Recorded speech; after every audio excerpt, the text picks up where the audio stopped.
আমরা ঢাকাতে এসে যেই ফ্ল্যাটে উঠছি সেই ফ্ল্যাটটা মোটামুটি ভালোই, মানে আমার কাছে টোটালি ভালোই লাগছে, নিজের বাড়ির মতনই লাগছে। বাড়িওয়ালাটা অনেক ভালো, ভালোই কাটছে। হঠাৎ করে বাড়িওয়ালা এসে বলতেছে তোমাদেরকে রুম ছেড়ে দিতে হবে। ও মা, আমার তো মাথার ভিতরে আকাশ ভেঙে পড়লো, কেন রুম ছেড়ে দিতে হবে, কোনো রিজেন্ট নাই, কেন ছাড়বো? তো তাকে বললাম যে কেন রুম ছাড়বো। পরে বলতেছে তার নাকি মেয়ে জামাই বিদেশ থেকে দেশে ফিরে আসতেছে, তার জন্য নাকি তাদের এই ফ্ল্যাটটা লাগবে, তাদের জন্য ফ্ল্যাট লাগবে। ঠিক আছে, কিন্তু হুট করে যদি এখন বলে এই মাসের ভিতরে 13 তারিখের ভিতরে আমরা কিভাবে রুম ছাড়বো?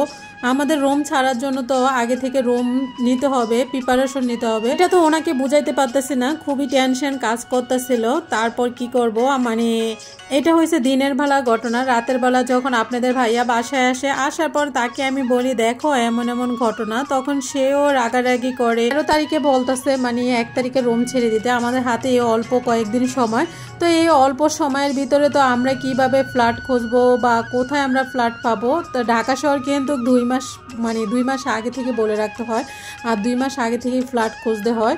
এরকম একটা নতুন মানে অনেক জায়গায় এই আইনটা, তো সব জায়গায় ফ্ল্যাট ভাড়া হয়ে যায়। তারপরও আমি ছোট্ট বাচ্চাটাকে নিয়ে নেমে পড়লাম মাঠে ফ্ল্যাট খোঁজার জন্য। তো আপনাদের ভাইয়া তো কাজে থাকে, সে তো আর ফ্ল্যাট এইগুলা খুঁজতে পারবে না, কারণ তার কাজ রেখে সে কিভাবে এগুলা খুঁজতে পারবে না। তাই আমার আর আমার ছোট বাচ্চাটাকে নিয়ে এখন কোলে কোলে নিয়ে ভারী ভারী যাইতে হইতেছে, রুম দেখতে হইতেছে। মানে আমি যেই বাসায় ভালো পছন্দ হইতেছে ভাড়া বেশি হইতেছে, যেহেতু আমরা মানুষ 2 জন, আমাদের 1 রুম হলেই চলে, তারপর আমরা সবসময় 2 রুম নেই।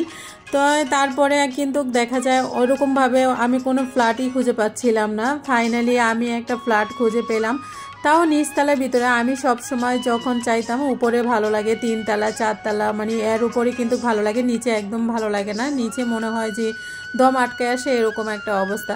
তো আমি কোনোভাবেই উপরের রুম কোনো খুঁজে পাই নাই। তো এই মন মানসিকতা অনেক খারাপ ছিল। আসলে এগুলো রুম খুঁজতে হলে আগে থেকে প্রিপারেশন নিতে হয় 2 মাস আগে থেকে, তাহলে ভালো রুম পাওয়া যায়। তো এখন হঠাৎ করে হুটহাট করে তো এইভাবে খোঁজা যায় না। তো যেখানেই থাকবে একটা মানুষ, থাকার জায়গাটা যদি তার কাছে ভালো না লাগে, পরিবেশটা, তাহলে দেখবেন থেকেও ভালো লাগে না। আর যদি পরিবেশটা সুন্দর হয় তাহলে ওইখানে থেকেও অনেক বেশি ভালো লাগে। তো গুছিয়ে রাখার যতই চেষ্টা করেন না কেন, আপনার কাছে ততই মনে হবে খুঁতখুত কাজ করবে যে আপনার কাছে ওই রুমটা ভালো লাগবে না। তো তারপরে কিছু করার নেই, যেহেতু বাড়িওয়ালা মানা করে দিছে, তাকে তো জোর করে সেই বাসায় থাকা যাবে না। এই হলো ঢাকা শহরের অবস্থা। ঢাকা শহর না, এটা সব জায়গায় অ্যাভেলেবেল হয় এরকম। তো এই ছিল মানে কারণ, ভাড়া বাসায় থাকি ভাই, ভাড়া বাসায় তাদের মতোই আমাদের চলতে হবে, থাকতে হলে থাকতে হবে। আর যদি বের করে দিতে হয় তাহলে চলে যেতে হবে। এইটাই হয়েছে বাড়িওয়ালাদের পাওয়ার। তো যাই হোক, আজকের ভিডিওটি এই পর্যন্ত শেষ করতেছি। সবাই ভালো থাকবেন, সুস্থ থাকবেন, সবাইকে আল্লাহ হাফেজ।